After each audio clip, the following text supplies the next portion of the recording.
Hi, who here loves when their nails are perfectly done? Me. I'm Sarah Gibson Tuttle, and I started Olive in June because, let's be real, we all deserve to have gorgeous nails, but who wants to spend a fortune or half their day at the salon? And that's why I created the Mani system, so you can have that salon perfect manicure right at home. And guess what? The best part? Each mani only costs $2. Yup, you heard me, $2. No more $30, $40, $50 salon trips that eat up your day. Now you can paint your nails whenever you want, wherever you want. And trust me, you're going to be obsessed with your nails and everyone is going to ask you, where did you get your nails done? And here's a little something extra. Head over to oliveinjune.com and get 20% off your first Mani system with code PERFECTMANI20 at oliveinjune.com/PERFECTMANI20. That's code PERFECTMANI20 for 20% off at oliveinjune.com/PERFECTMANI20.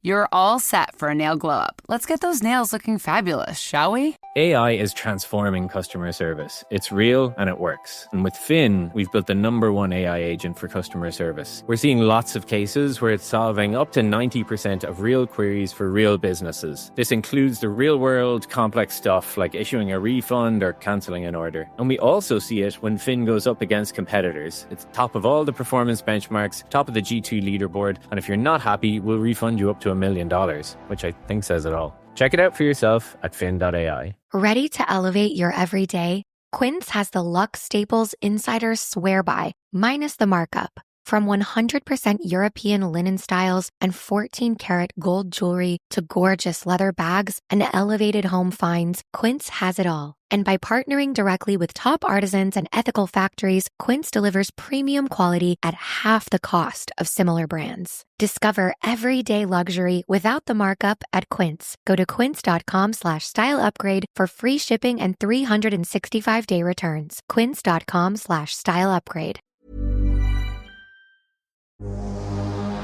Super real.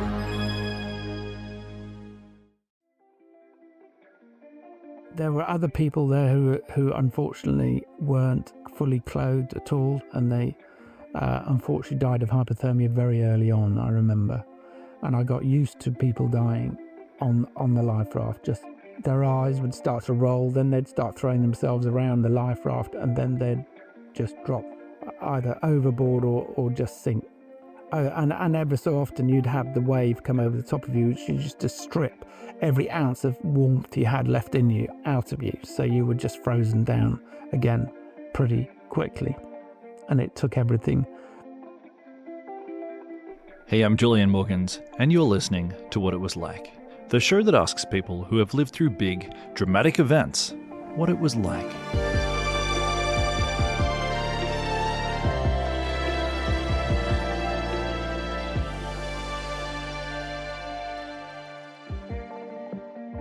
So the other day, somebody asked me what my favorite type of story is. And I think the answer is pretty simple. I just love stories about ordinary people who get stuck in extraordinary situations. And I think that's because I'm always trying to put myself in the story. I'm always asking myself, what would I do in this situation? And today's episode, I think it's one of the most gripping examples of this dynamic. So you've heard shipwreck stories on this show before, but for my money, this one is the most harrowing. It's the story of the MS Estonia, which was a massive luxury ferry that sank in the Baltic Sea on September 28, 1994, killing 852 people.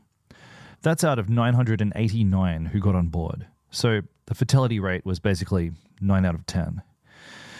This was one of the worst maritime disasters in modern history, yet surprisingly, not many people know about it outside of Europe. And I think what makes the story so intense isn't just the scale of the tragedy, it's how fast it all happened. So the ship was plowing through pretty rough seas, and a mechanical failure allowed the front of the ship, the bow, to basically open up during a storm. It was supposed to be like this big door that allowed cars to drive in and out. Anyway, it opened up while it was at sea, and immediately the ship filled with water. And within around half an hour, the Estonia was gone. And in that time, there was total chaos. Survivors later spoke about witnessing a complete breakdown of law and order as almost 1,000 total strangers tried to survive. And that's what today's episode is really about. Survival. What do humans do when the rules vanish and the clock is ticking? Who escapes? and why. I also think this story is fascinating for what it reveals about human behavior. Because when the ship started tilting, when it started to capsize, all of the stairways and the hallways inside the ship, they were inverted and they got turned into vertical shafts. And at that point, the ship's interior became this pretty forbidding obstacle course. People had to climb and crawl up from the bowels of the ship, often over the top of each other to survive. And those who stopped to put on clothes, or those who helped their families, or those who even just stopped off and helped strangers, they didn't make it. And so most survivors tended to be alone. They also tended to be male. And across the board, they were all physically agile. And in some ways, today's guest is the archetypal survivor. Paul Barney is a landscape architect and a horticulturalist from Reading in the UK. And in 1994, he was 35 years old, and he was returning from a weekend trip to Estonia. And he was just trying to get back to Sweden to collect his van, and he ended up in one of the deadliest maritime disasters of all time. But he survived. Now, I first spoke to Paul back in 2019 when I was just working on my previous podcast, which was called Extremes, and I wanted to revisit his story because it's still one of the most electrifying accounts that I've ever heard. I know that's probably a big sentence, but I guarantee this one's going to stay with you. But the big question, as you listen to this today, is could you survive something like this? Would you be fast enough? Would you be decisive enough? Could you make just enough right decisions in a short amount of time with almost no information and stay alive? Let's find out. So now I bring you Paul Barney.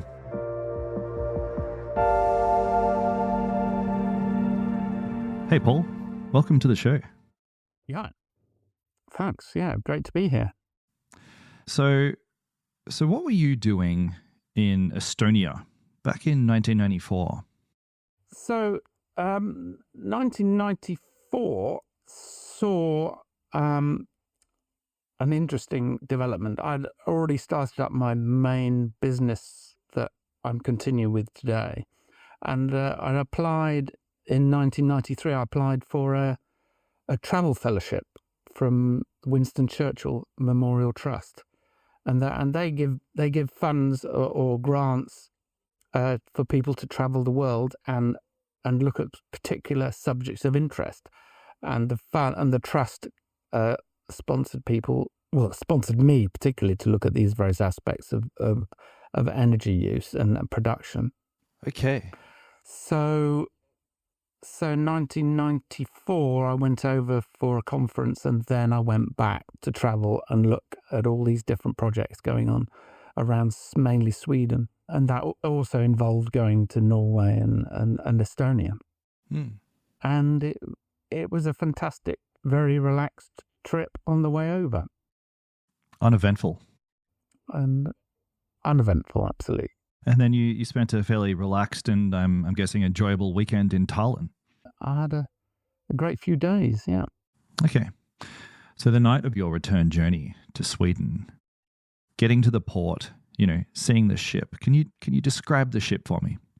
It was a very interesting evening heading down to the port. So it was a bit chaotic because in those days there was sort of booze cruises between Finland and Tallinn. So there was a lot of drunk people basically in the departure area.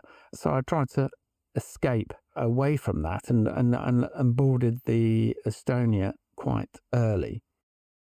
Now, I didn't really notice anything unusual. I mean, it was a massive ship. I mean, it still is when it's sitting at the bottom of the sea, but it was quite a sight to see it in port. I mean, it is a big ferry, very big. It's a full-on size liner, really. Mm. So I've heard the Estonia described as like this luxury ferry, which sort of insinuates that it's kind of this beautiful, cruise liner-esque ship.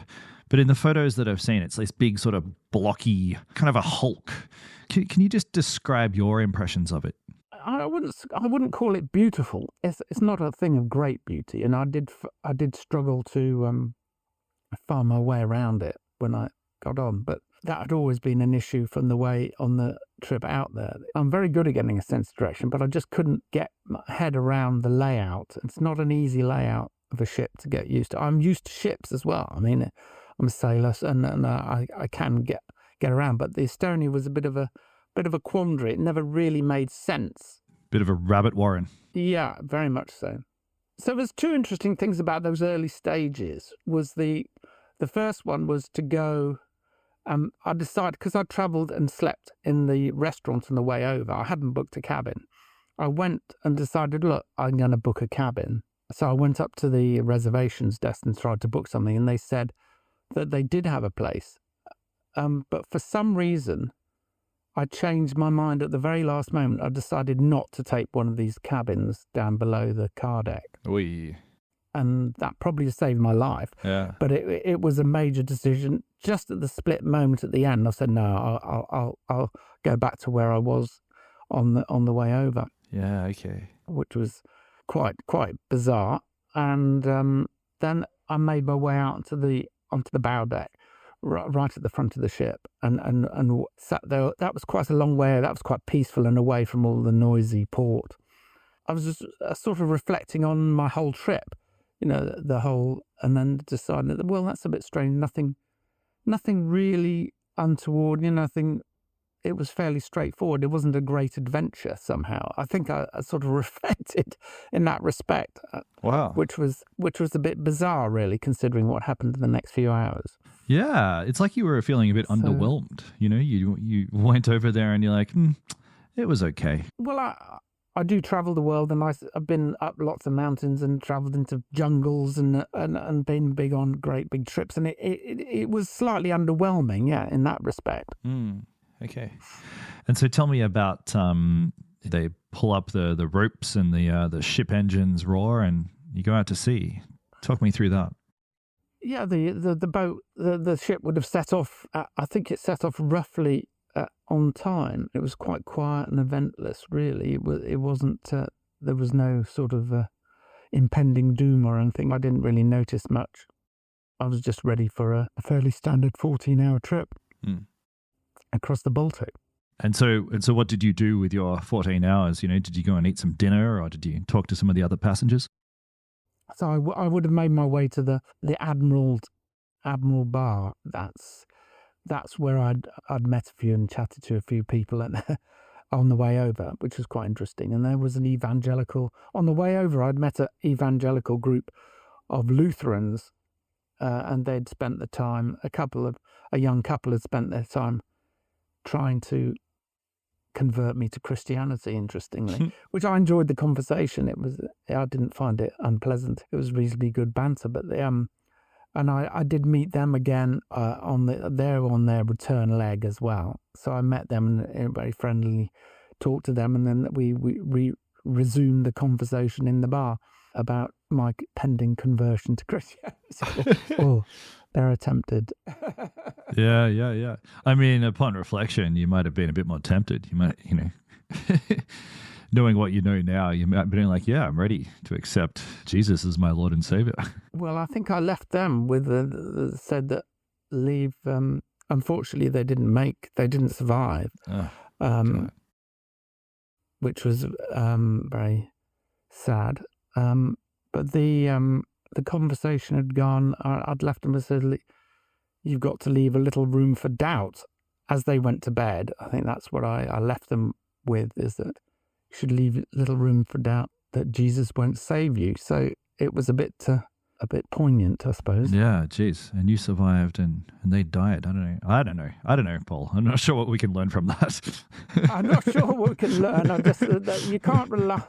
If you're going to survive, I wasn't looking for Jesus to save me, if you like. So yeah, I realised it was up to me. Yeah. Okay. And so I understand you went and after you'd spent some time in the pub, you went upstairs. Is that right? So I'd slept in the restaurant on the way, which was quite a few decks above the car deck. So it's quite high up in the ship. I'd slept there on the way over, and that's where I'd headed back. I put all my bags and my luggage into one of the big lockers, including some preserved sausage and a really good bottle of whiskey, which is still there, I believe. the whiskey will have aged a bit. Yeah. But I made my way up to the after the pub. So just to put this in context, the pub was, I had half a pint of Guinness or something like that. So it was a very small amount of alcohol, and then decided that the weather that started to get rough and things were starting to rock and roll a bit. So I decided that at that point I wanted to go and find where I was going to sleep that night and make sure I was comfortable, because it wasn't going to be a good night, I realised, because of the weather. I think it must have been around about 11 o'clock at night, something like that. Okay, and this was an empty restaurant with, I'm guessing, you're up high, so you can kind of see out the portholes into the out at the ocean. Yeah, you can see out. They had a big promenade deck out back of the restaurant, and then you had the portholes, and it was dark. Obviously, it was dark outside at that stage, so there was no the weather. There was no sky. It was pretty cloudy.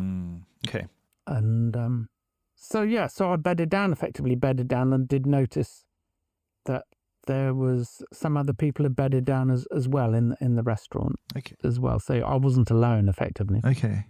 And just spend a moment just describing the weather. I mean, imagining the ships going up and down in the swell, and there's probably a bit of whistle from the wind. I mean, the ship was rolling, listing. Well, it wasn't listing. It was rolling slightly to port and starboard. It wasn't immediately rough. I've been in worse seas, effectively. Okay. I managed to put my arms down the side of the benching to stabilise. I did remember having to stabilise myself to stop being rolled off the bench. So I did have my arms down the side of the bench so I could sleep. And that was it. I went to sleep, and then I was woken abruptly about 1 o'clock in the morning. Hey, this bit of music means it's time for an ad break, but please don't go anywhere. We'll be right back. History doesn't just shape us, but it helps us to understand the present. The American Scandal podcast brings to life some of the biggest controversies in US history, and it takes you deep into the heart of America's dark side. And it'll leave you wondering, how did this happen? And what can we learn? The latest season, Ruby Ridge Standoff, explores an event that sowed the seeds for the rise of the modern radical right. So in 1992, in a remote corner of Idaho, federal law enforcement agents surrounded a small cabin. Their target, Randy Weaver, a survivalist who was living off the grid to wait out the apocalypse. And he was wanted on a simple weapons charge, but the situation escalated into a tragic and deadly standoff. Ruby Ridge has since become a rallying cry for those who are opposed to government overreach, and it's fueled decades of distrust and violent anti-government sentiment. Follow American Scandal on the Wondery app or just wherever you get your podcasts. You can binge all episodes of American Scandal's Ruby Ridge Standoff early and ad-free right now on Wondery Plus. Raise your hand if you want your nails to look perfect all the time. Me too. I'm Sarah Gibson-Tuttle from Olive & June, and this is exactly why we created the Mani System. We wanted to make it possible for everyone everywhere to give themselves a beautiful manicure at home. With our tools and our long-lasting polish, each manicure with our Mani System comes out to just $2. That's right, $2. No more $30, $40, $50 manis that you get at a salon and they take hours. Now you can paint your nails on your time and love them more than ever. And by the way, when people ask, who did your nails, where did you get them done? You're going to proudly say, I did them myself. Get 20% off your first Mani System with code PERFECTMANI20 at oliveandjune.com/PERFECTMANI20. That's code PERFECTMANI20 for 20% off at oliveandjune.com/PERFECTMANI20. Ready to elevate your everyday? Quince has the luxe staples insiders swear by, minus the markup, From 100% European linen styles and 14-karat gold jewelry to gorgeous leather bags and elevated home finds, Quince has it all. And by partnering directly with top artisans and ethical factories, Quince delivers premium quality at half the cost of similar brands. Discover everyday luxury without the markup at Quince. Go to quince.com/style upgrade for free shipping and 365-day returns. Quince.com/style upgrade.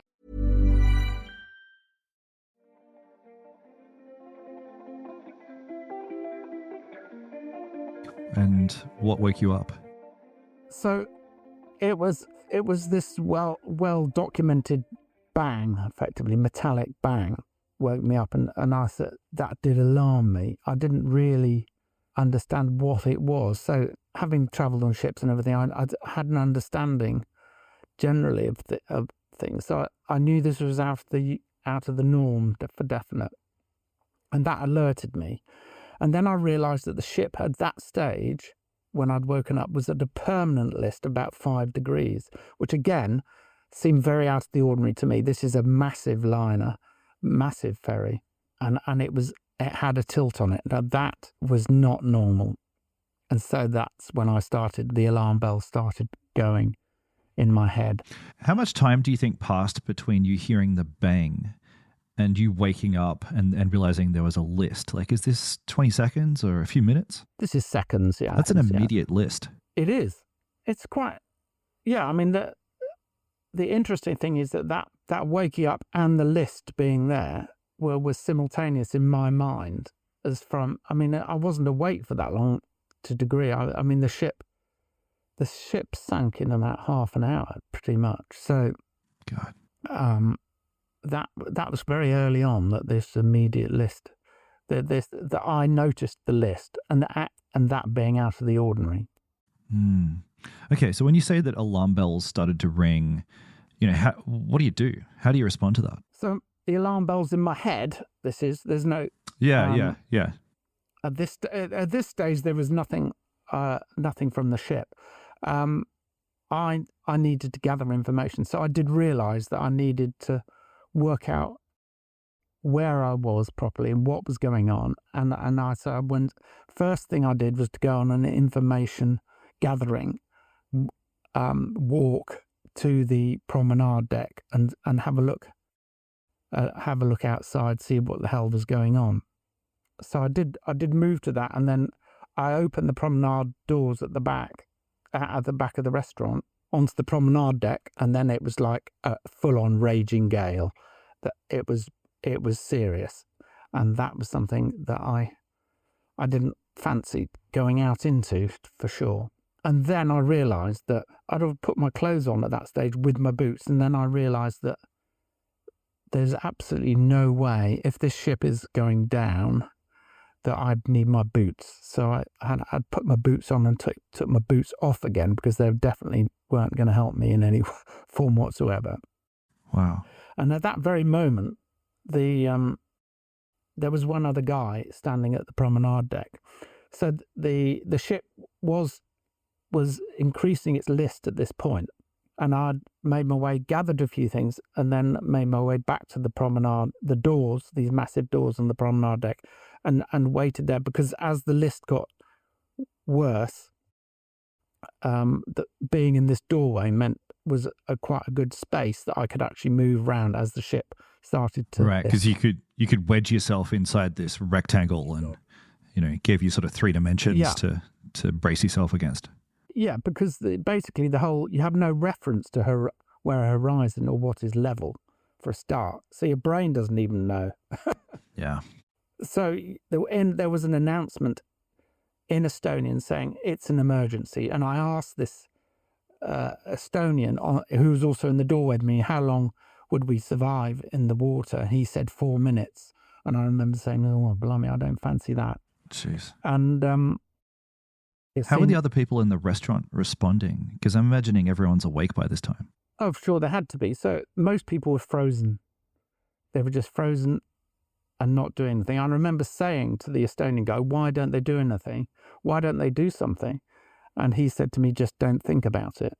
So That's his response. Just don't think about it. I mean, we couldn't do anything. There was a girl sleeping nearby to where I was, and she'd already fled into the ship at that point. Okay, so you went to bed sort of near some woman that you noticed, and when she woke up, she decided to go deeper into the ship. She did indeed, yes, yeah. And I'll come back to her later. But Okay.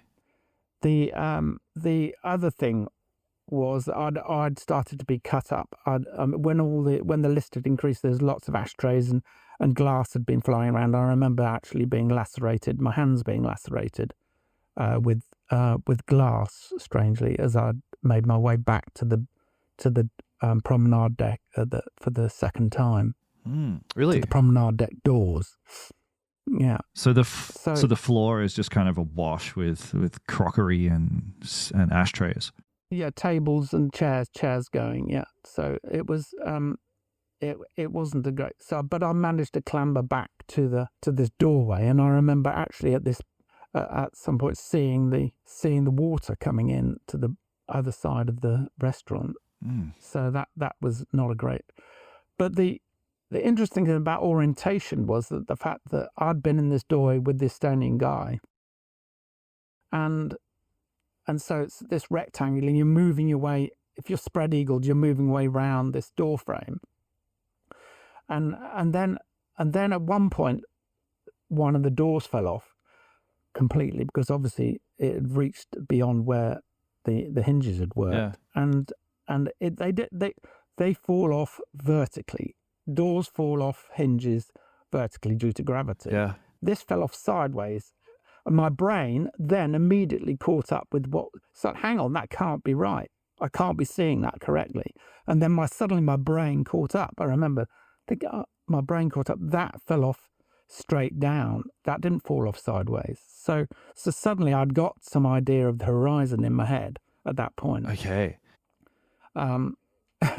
So I'd suddenly got some orientation, and then I looked out, and of course the lights had gone out on the ship at this stage, so it was dark. So suddenly I started to become acclimatized to the light coming from outside, and then the moon had started to appear behind clouds, so there was a little bit of light, and you can get some silhouettes. And the Estonian guy and me, we made our way onto the promenade deck when this door fell off, and because there's no life rafts or anything like that at all available. I'd been looking for them, certainly. I don't know about him. But across the promenade deck, which had now turned into a massive slipway. So you can imagine the deck, it's a big deck out the back of the ship, and suddenly now it was about 45 beyond 60 degrees, and that was a slipway straight into the sea. So the Estonian who'd asked how long you can survive in the water, we both knew that it was only one life belt, and he suddenly jumped across this slipway, grabbed the life belt, and then a wave immediately. He did that. A wave came over the stern of the ship and just washed him away completely. Gone. That was it. I've never heard. He might have survived, but I've never heard his survival tale. So sadly, I probably don't think he did survive. Oh God! Especially without a life raft, I think. Let's just pause. There's a few things I just want to explore. First of all, this is a ship full of a lot of people. I'm wondering, did you get any sense of what was happening in all of the decks below? By the sound. Was there the sound of people screaming, or what was happening in the sort of the humanity around you? So, I had avoided at all costs going into the ship, deeper into the ship, which I didn't know my way around, and I'd felt really not at ease with the orientation at all. As you said, it was a rabbit warren. I did not want to go into that rabbit warren. I just thought that was the last thing I should do, and stayed well away. And then basically it was quite quiet where I was. We're at the stern of the ship. It wasn't chaos. It wasn't screaming. It wasn't madness. That came later. And the other thing I'm wondering about is, I'm guessing that you'd never been in a sort of life or death moment like this before. Can you just tell me about how you were feeling? How was I feeling at that state? Yeah. How was I feeling emotionally during this? So I was incredibly angry, I remember saying. So as a matter of fact, I we're going back to God again. So I would have been blaspheming quite seriously in that promenade deck doorway.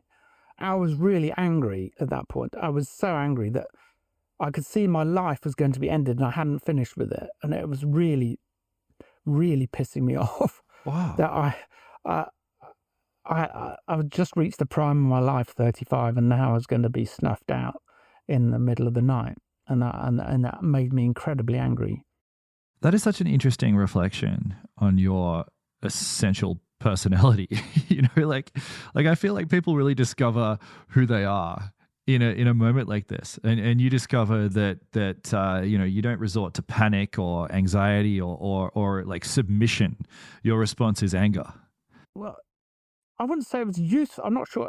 It might have well been useful. It certainly drove me on. But at that point, I mean, there's various different phases I went through this whole experiences.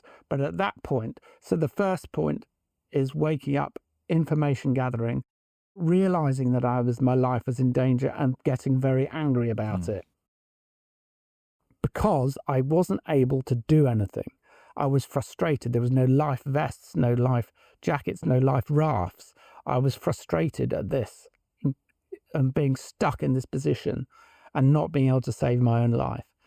So that's the point I was at until the moon came out and suddenly I saw the stairway ladder to my survival. So this ladder work was all the pipe work, which was on the ceiling of the promenade deck. So I thought, oh, right. But that's it. I'm just straight up. I'm out of there. I climbed up effectively, which was the ceiling, which had a series of pipework, and suddenly found myself out of a portal and on the side of the ship. So this was the side of the ship, and it was horizontal at this point. Wow. So literally the side of the ship, like I'm picturing the side of an enormous ship, sort of like a giant surfboard laying down in the ocean. Yes, it felt like a surfboard. There wasn't a great deal of the ship above the water at this point. It was on its side, lying flat in the water. So effectively the side of the ship was level at that point. I could actually move around on it. And there was a sudden incredible change from anger to revelation. Yes, fantastic. It was a fantastic moment to have escaped, and that all that pressure of release. I'd have escaped, I'd got out. It was fantastic. It was amazing. And then I had all the present. I was in my socks actually, straight, and I had the presence of mind at that point to actually look at this situation, look at this scene, and say, "Wow, I'll never see this." I mean, it's an unbelievable scene with the moon coming out behind the clouds, and lighting up the whole thing, and seeing this enormous ship. And I thought, of all the places in the world, this is unbelievable to stand here and realise where it is you're not going to see this again. Yeah. It was bizarre to have that sort of time, and then suddenly, it became a relief. It was just such a relief to be out. But that was very short-lived, effectively, because I realised there was still a lot to do. So I was and I was the wrong end of the ship. So effectively, I'd seen lots of life rafts already in the water at this stage, bobbing around with their little lights in the sea around the ship. And at the other end of the ship, so this is 150 meters long, way at the other end, was some still lights, and I could see. So I decided that was my mission, to make my way, see if I could find a lifeboat at the other end of the ship.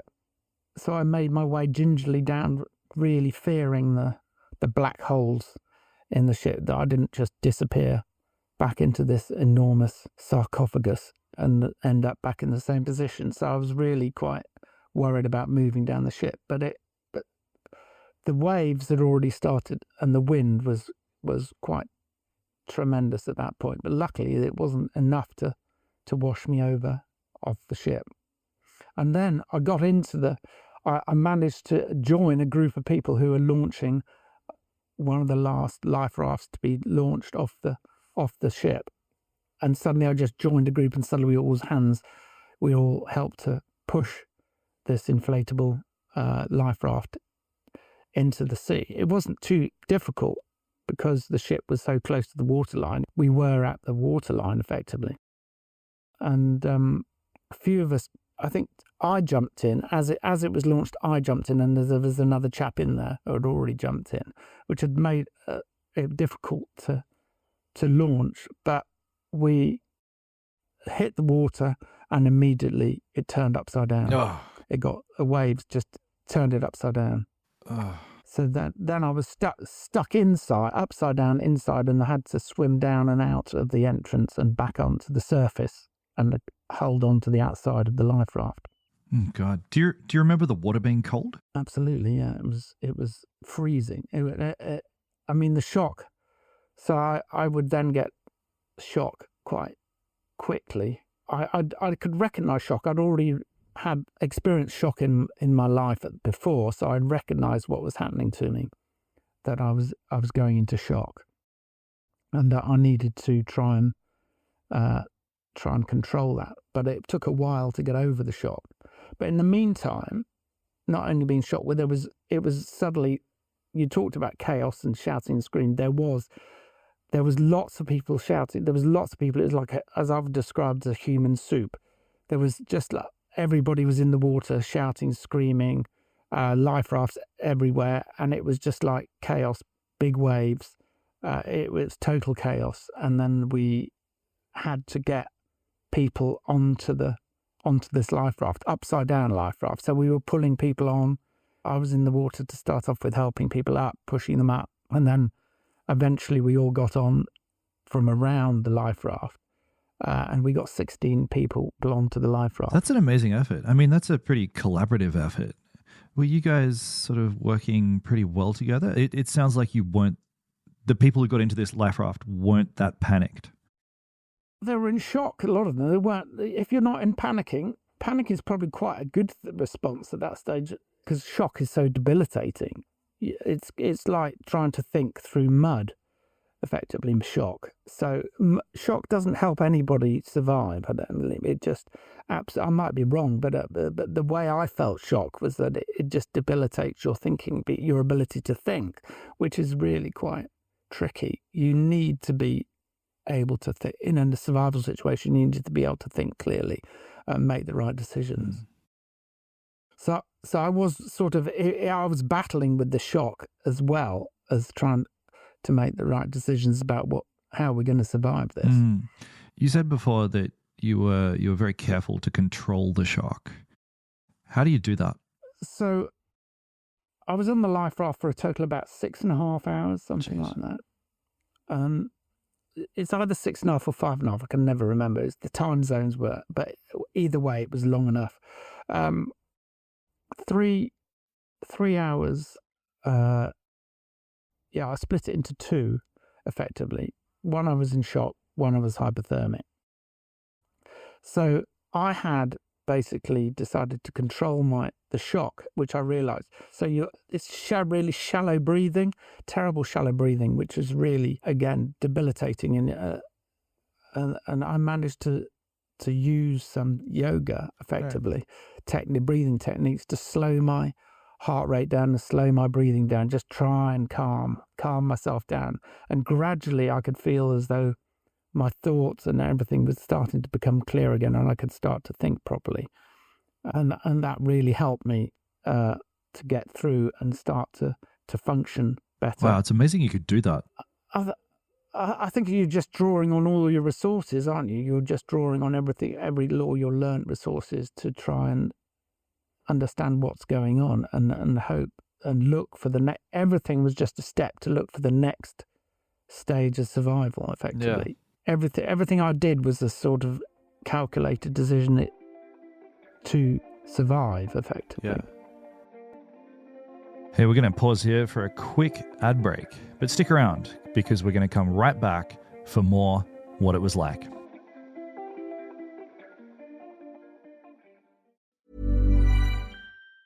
There's nothing better than treating yourself, except maybe treating yourself to high-end, top-quality pieces at half the cost. That's what Quince is all about. From European linen apparel starting at just $30 to handbags crafted from the finest Italian leather, Quince can elevate an everyday outfit at a fraction of the price. By working directly with top artisans and cutting out the middlemen, Quince gives you luxury pieces without the markup. Go to quince.com/style for everyday affordable luxuries with free shipping and 365-day returns.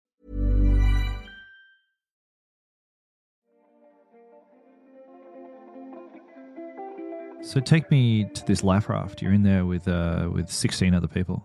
So we had people at the beginning of the trip were pretty distressed still. So there was lots of people still distressed. But the one girl who I was trying to calm down and tell her everything was going to be okay.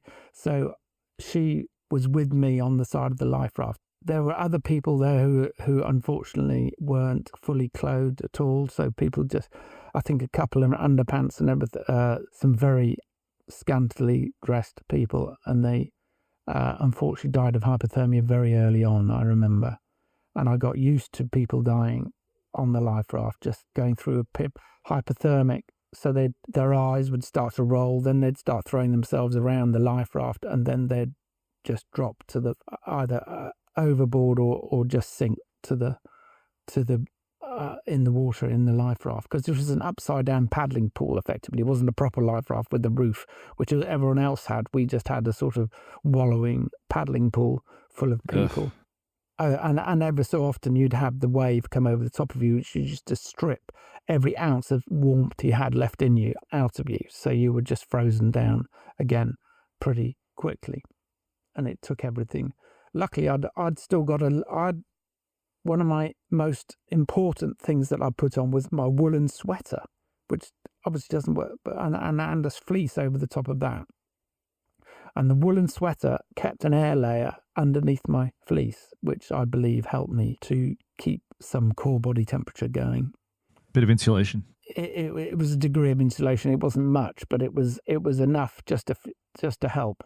Yeah, for sure. Did you find it traumatizing seeing people die around you? You can't let that happen. If you start taking that on board, you're a goner as well. I think you just can't. You can't get emotionally involved in that, because that's a death knell to your own survival. It's interesting how you weren't in the military or anything. You're sort of a novice at this survival stuff. But it seems to me that you're just making all the right choices at all the right moments. You take off your shoes, you put on some woolen jumper, you make sure you're close to an exit. You don't fall down a porthole when you're trying to walk down this inverted ship. Oh, and plus you've got some yoga training, which gave you an edge. It was kind of like you were just accidentally primed for this. I don't know. I think but that's not. It's life experience, isn't it? I think so. What I'd had experienced in my life before had all come to benefit this particular scenario. Mm. The enjoyment of the outdoors, the enjoyment of sailing, the enjoyment being able to think for myself and make my own decisions were all very important part of my survival. Mm. I didn't go through any specific survival training in my life, but I had chosen various pastimes which did help me to put all those survival techniques together. Yeah. If that makes sense. It does make sense. Okay, so how did this life raft situation play out? The life raft it's a black time, and the chronology of it really is a little unclear to me, but various events are left ingrained for sure. So I was with this girl, I think she was a crew member. We don't really know her name, but was suffering from hypothermia already. And then a massive wave just tore me out of the life raft. I think I was the only one I'm not sure, but I was the only one to literally be torn out, and I was holding on by one piece of rope off the side of the life raft. And I just remember that's my darkest moment, and I still think that's the darkest moment in my life is that sense of complete aloneness, completely at the end of your tether, literally, but everyone's in shock and they can't help you, and no one was really prepared to almost bring me back on board. I had to climb back on board myself because everyone around was in shock. I hadn't got a life jacket at this point. I then got myself back in, tied myself to the life raft, decided that I had to tie myself to the life raft to stop the danger of being torn away from it. I mean, there's no land anywhere near. I had to tie myself. So I tied myself with a little bit of rope to the life raft, and then finally found my hands were all frozen like lumps of ice, effectively. And there was conversation in the life raft. There was people who saying that they did see helicopters and ships. There were lights of helicopters and ships. You didn't want ships to come near because they'd chew you up, and helicopters were just miles away. And one guy, we call Mr. Positive, kept on saying, "Oh, they're coming for us now, they're coming for us now." He kept raising his hopes, and then they were dashed, raising his hopes, and then they were dashed. And he'd let himself become emotionally involved in thinking that we were going to be saved. And then finally he ran out of emotional and energy, and he went quiet. So, but I won't go into every detail of the life raft, but the hypothermia was beginning to take its toll. But I knew I had to wait till light. I knew that we were not going to be saved until daylight. I knew that that's what I had to get to. I had to get to daylight. And so as the dawn came up, then hope again rose within me that we were going to be saved. Unfortunately, the girl I'd been helping had perished by that stage. She'd been torn away from me, and I was completely tied to life raft. I couldn't get her from the other part of there was a sort of a dead zone. I was in the dead zone, and everyone else in the life raft who was still alive was in the other part of the life raft. And I was tethered to one bit where I couldn't get to anybody. And gradually, one of the saddest moments in the trip was a young lad it was dawn, and there was hope to be survived. And I tried to keep him out. He was fading, and I just tried to keep him out of the water. And I just hadn't got any strength. I just literally couldn't keep he because if you come unconscious, then you're gone. Yeah. He'd become unconscious, but I couldn't actually physically keep him out of the water any longer. I was pretty much close to I was pretty close to death at that point, I think. I think I'd have another 15 minutes when the first helicopter came. And then, of course, your hopes rise again. And I was so desperate with the utter waste and desperation of this young lad dying, that it really, really upset me. That was just total desperation. But then the helicopter came, and then we had 7 of us left at that point. Okay. And the helicopter came, and everyone's hopes raised, and then he sent down a frogman, and then all hell broke loose. The number 7, the 7th survivor at that point, then grappled with the frogman, and it was all over him. And the frogman was panicking, and the helicopter seemed to be panicking. The wind was like force 9, force 10. I mean, it was severe. And then suddenly the helicopter disappeared with the frogman and this guy attached to him. Then this guy just dropped off from the frogman halfway up, and he just dropped into the sea and disappeared. And then helicopter disappeared. Oh, God. After everything else, witnessing this last, just like pointless tragedy, that's really heartbreaking. It was total demoralization to have that helicopter leave us when we were so desperate at that time. And completely, I was so cold I didn't feel it. So I just didn't feel it. It didn't feel cold. I just felt wanted to go to sleep. You just want to put your head down on the side of the life raft and fall asleep. Falling asleep is instant death in that situation. So I knew that I just had to avoid that. Then out of the blue, literally, another helicopter came in, saw us, set the frogmen down, and they were like a crack. Unbelievable, fantastic, efficient crew. And the frogman, Torbjorn, as I later found out his name, it was incredible, and he started winching people up. I think a few of us, I was the last to go. And then we were all safe and sound on the helicopter, which was immense. Yeah.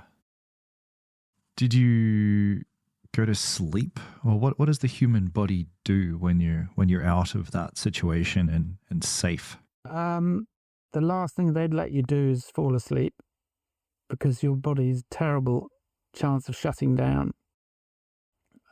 I was kept, but my body went into total cramp, actually. I mean, I just was in absolute agony from cramp. I'm incredibly happy, but in agony. So so I had the doctor, I had a very nice doctor who was massaging my legs at the time, and just kept trying to get the circulation going in my legs, because I found out later that I'd been using all my muscle tissue as oxygen source. Okay. So you're breaking down the protein in your muscles, and that releases lots of protein into your bloodstream, which is quite dangerous. Okay, So, that's interesting. there's the only bit of video actually from the whole rescue is that's the only video of survivors is us in that helicopter being, and I'm saying I'm lucky to be alive, which was probably very true. Very true. Yeah, not probably, and definitely. And so just briefly take me through the recovery process. I'm guessing you went to hospital. So an hour's helicopter ride to a little Finnish island called Åland, which is halfway between Finland and Sweden. They measured my core body temperature, which was down to 28, I believe, which was ridiculously low. And so they rushed me straight onto intensive care, where I was sat on and had warm intravenous plasma pumped into my veins. And you could I could lie in the bed and watch my core body temperature start to go up from behind me. Again, they wouldn't let you sleep. Yeah. But that must have been satisfying. Yeah, it was. Yeah, it was great to be in that care, that sense of care. There is this incredible dangerous moment where you alleviate. I'd taken responsibility for everything for myself up to the helicopter. You then release responsibility to the crew, to the doctors, and that's an incredible dangerous point when you do that. And that's when my body decided it didn't need to do anything anymore to survive. That's when I cramped up and became immobile, effectively. Wow. So the moment you make the mental decision that you aren't responsible and it's up to other people now, then your body kicked in. Isn't it interesting, this interplay between psychology and physiology to survive? It's the psychology part of it is so vital. You've got to have hope.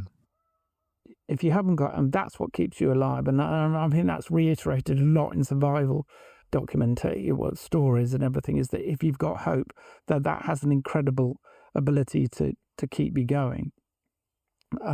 As soon as you lose hope or the idea that you can survive, then you don't. So just the idea, the hope and the possibility of survival within you will keep you going. And and that will take you to incredible physical limits, I believe. Yeah. So, I mean, when you listen to some of these terrifying tales, people's ability to keep going physically because they have hope, when other people would fall away when they hadn't got the possibility of survival in their heads. How long were you in hospital for? 3 days. Okay. 3 days.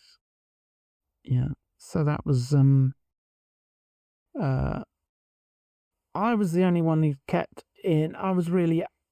There was a few of us, but I was kept on intensive care, on a drip longer than other people, because I'd obviously got colder, and they were really worried about my kidneys, so they kept me on a drip in intensive care, and all I wanted to do was be with the others. So that incredible bond suddenly between at that point between you and the other survivors, and that's what you just wanted to be with them, and that was it. Really important. They did do this terrifying they did a post. They had a sort of debriefing, which was a farce, in the hospital, and then we also had to deal with the media. These pernicious media types. No, I actually decided that I wanted to. I hadn't communicated with my family, so it was really important for me to go, because the hospital were fending off the media. I said, look, I've got to speak to Radio 4. I've got to speak to BBC Radio 4, because I know my family will be listening.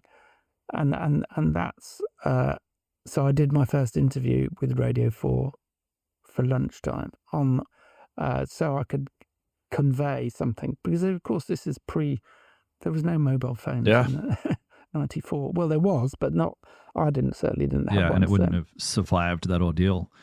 Yeah, okay. So in the months after this disaster, were you angry?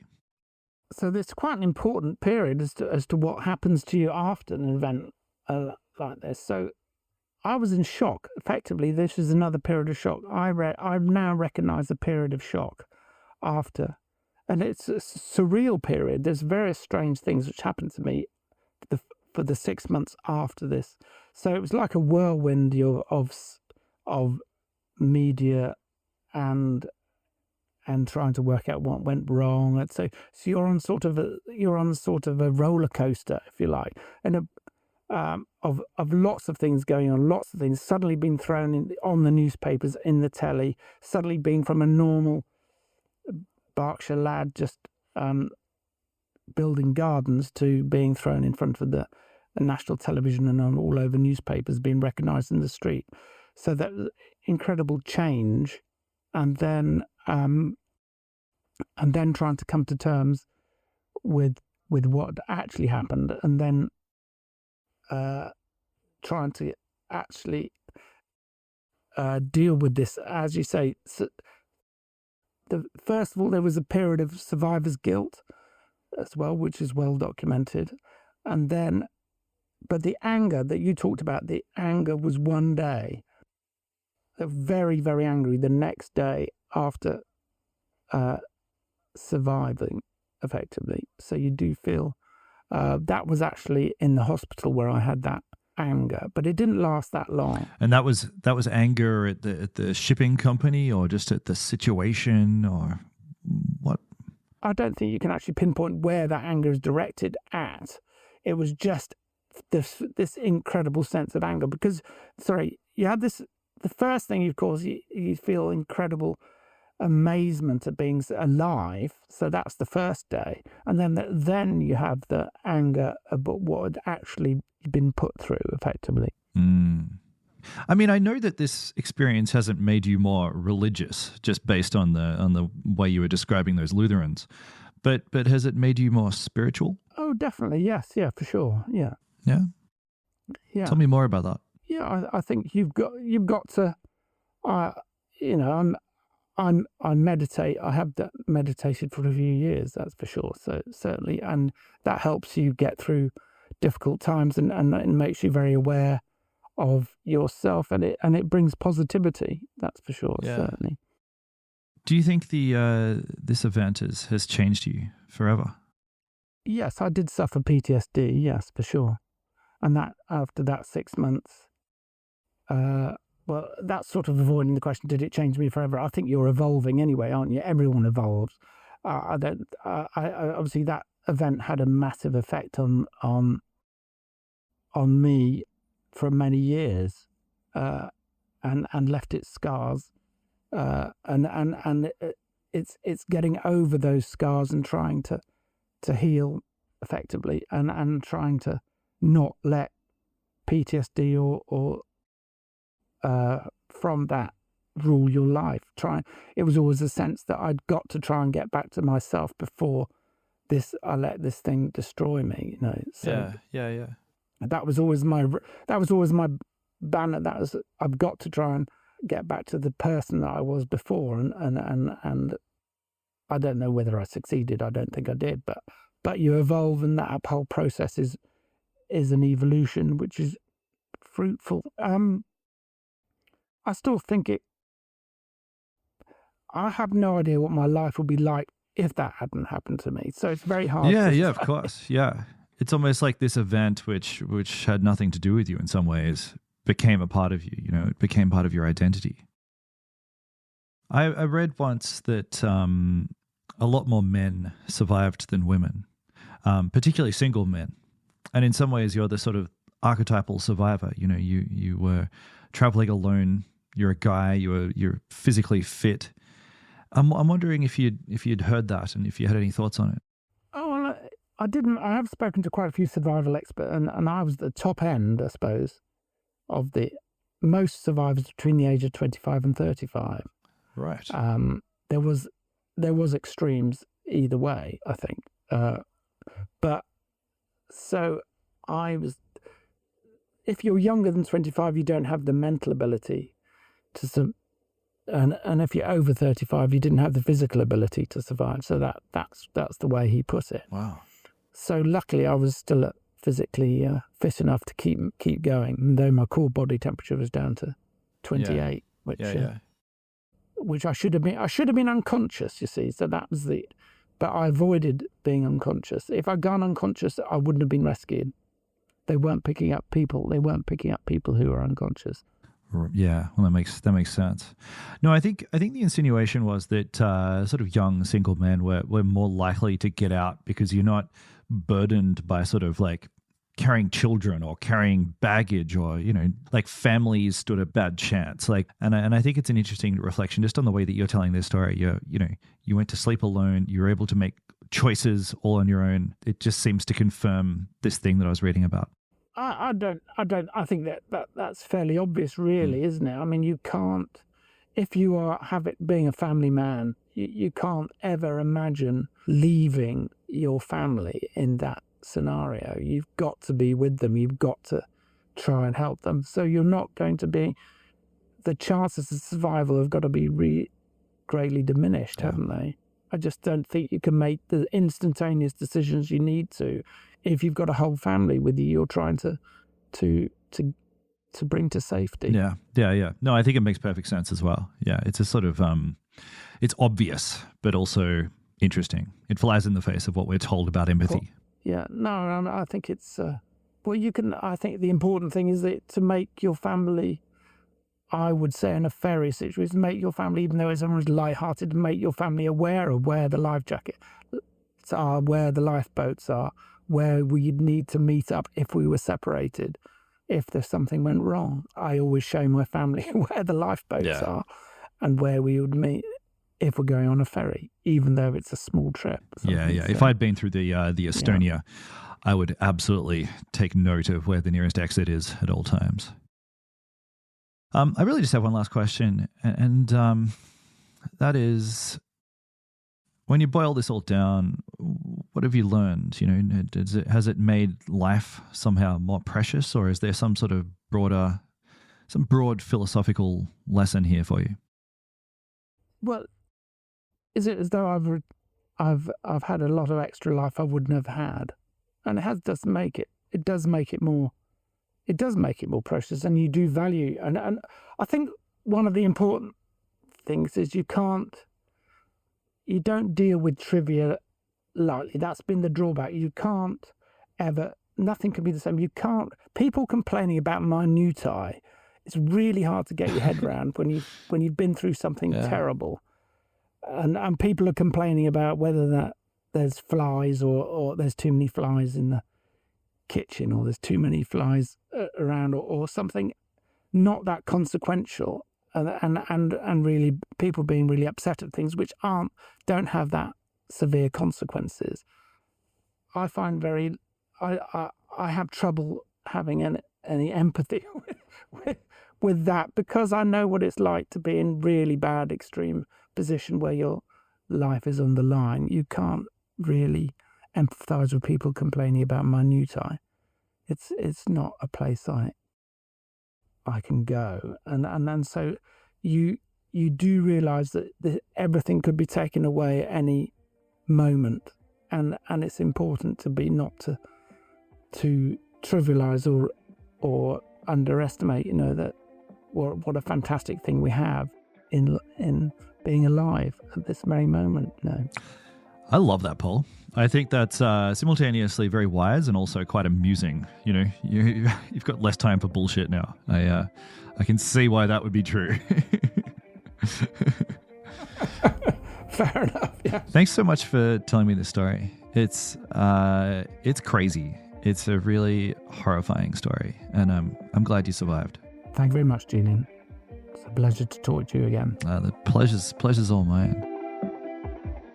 Today's episode was produced by Rachel Tuffery. It was mixed by Jimmy Saunders, who also did our theme music. Our cover art is by Rich Akers. Ellie Dickey is our intern, and this whole thing has been a Super Real production.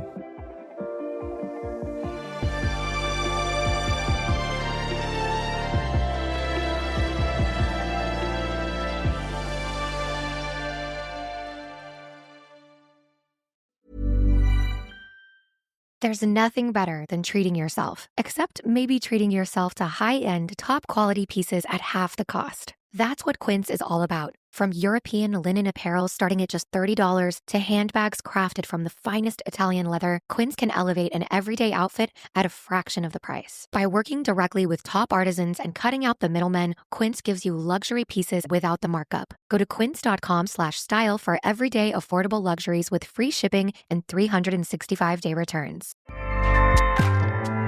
Acast powers the world's best podcasts. Here's a show that we recommend. Lies, exploitation, and the American dream turned nightmare. This is Big Sugar, a deep dive into the inner workings of the sugar industry. I'm Celeste Headley, and in a new podcast, I'm investigating a true crime story like no other about the men who risked their lives to cut sugarcane.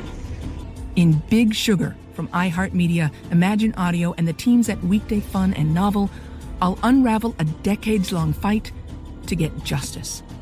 If they were right, then these workers were owed tens of millions of dollars in extra wages. Listen to Big Sugar wherever you get your podcasts. Acast helps creators launch, grow, and monetize their podcasts everywhere. Acast.com.